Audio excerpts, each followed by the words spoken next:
So these are very, very good examples of urban planning. So it's not in order, those pictures. If we look at A, it's preserve the historical features of the city.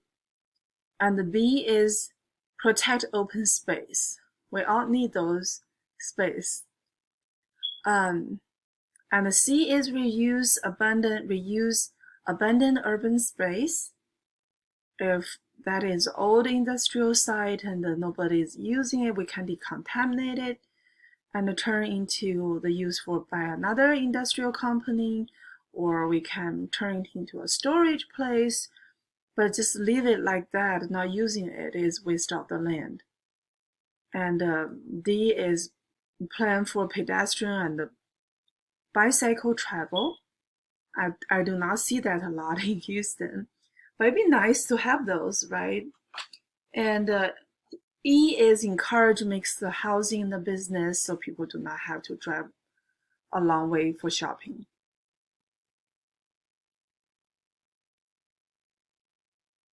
So how do we enforce our planning? First of all, we need to establish state regional planning agencies. Instead of letting this to be done by small cities, small areas, we want to have authority. We want to do state planning or regional planning so everybody is on the same page. And this pattern is definitely more effective, and the regional approach is more likely to prevent duplication of facilities. And we definitely want to restrict the use of some land, like floodplain use, right? And zoning is a land use regulation that restricts the use to which land on the region can be put. Often, planners making zoning decisions represent business or developing interests. And Hawaii is another state, another good example to preserve the features of the land and balance the need of growth.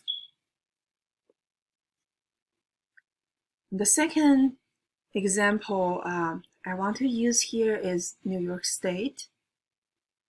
I know this is a very busy slide. Let's look at the middle. I hope you can see my cursor here. Adirondack Park Agency Act. So this is a state law to preserve Adirondacks. And as I mentioned before, Adirondacks are mountain regions of New York State. And basically, this piece of law just say it includes both privately held lands above 50% and those owned by government units. The Adirondack Park Agency performs long-range planning, I love that, for the park and reviews plans of private landowners. So we try to balance the nature and the private use of the land to determine if their plans are compatible with the park's plan. So we put both nature and the people at an equivalently important place.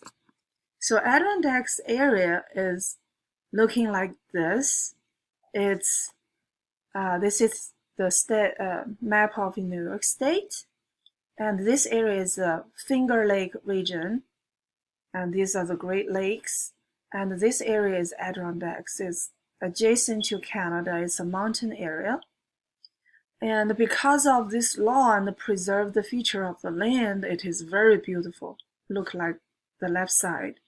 And I went there before, and as I mentioned before, the water is such high quality and so healthy and tastes so good. And they use the water for making beers and the ginger ales.